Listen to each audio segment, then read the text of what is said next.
Hello, this is Nas from NB Network Lessons. Hope you all are doing okay. Today's topic is Address Resolution Protocol, ARP.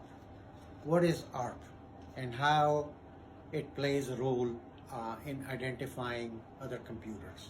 So that's what we're going to talk about today. So basically, if you look in here, Address Resolution Protocol. Basically what it does is that it identifies or it maps an IP address to a MAC address. What is a MAC address? MAC address is a 48-bit long hexadecimal number. Now the newer ones are 64 bits, but older ones are 48 bits. Half of the 48 bits, 24 bits, are basically, they represent the name of the company. The rest of the 24 bits, they identify the name of the computer or the unique identifier. So all of the communication on a local area network takes place by communicating with the MAC addresses. So IP address is like a postal address, whereas MAC address is the name of the laptop. So imagine if you're in the same classroom or in the same local area network, and Jack wants to communicate with Sam over here.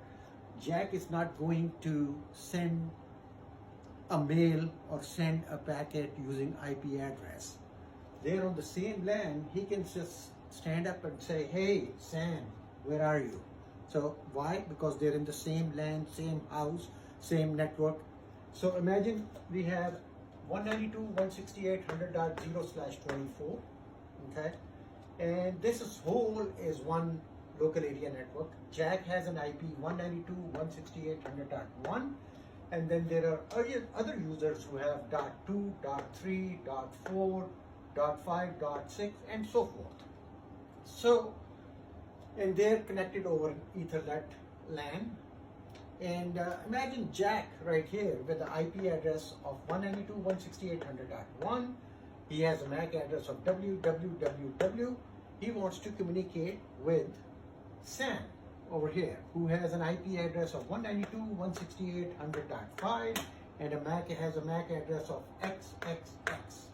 So first of all, first thing happens is that Windows basically will look up in the ARP table and see if they already have a mapping between this IP 100.5 and basically the MAC address. If he has in the table which says this is the MAC address of Sam and this is the IP, no problem at that. They can communicate. But that's not going to happen in most cases or some cases. So what happens is that Jack wants to send an IP packet. All right, so we have an IP packet right here.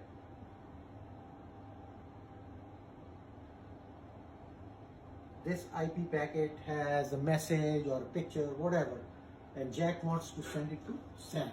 So this IP packet is basically encapsulated into an Ethernet frame. Okay.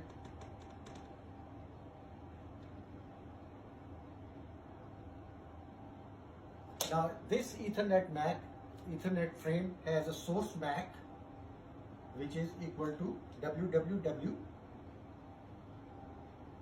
and has a destination MAC which we don't know. That's what we're trying to find out.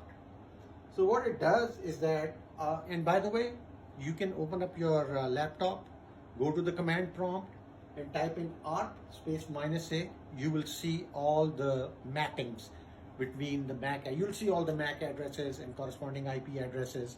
Obviously there is expiration time on those, but let's imagine Jack is trying to send the packet to Sam, and Jack looks it up in the cache table and they don't have a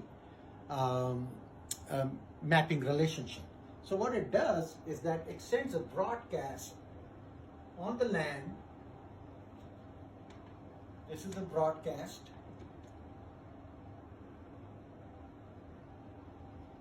This broadcast basically says, hey, my IP address is 192.168.100.1. My MAC address is www.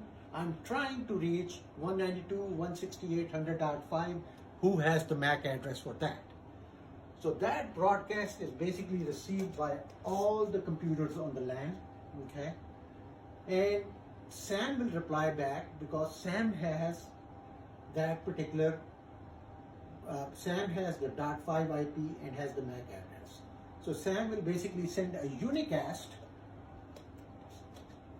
back to Jack saying, hey Jack, I have XXX MAC address that you were looking for, and then they start communicating with each other.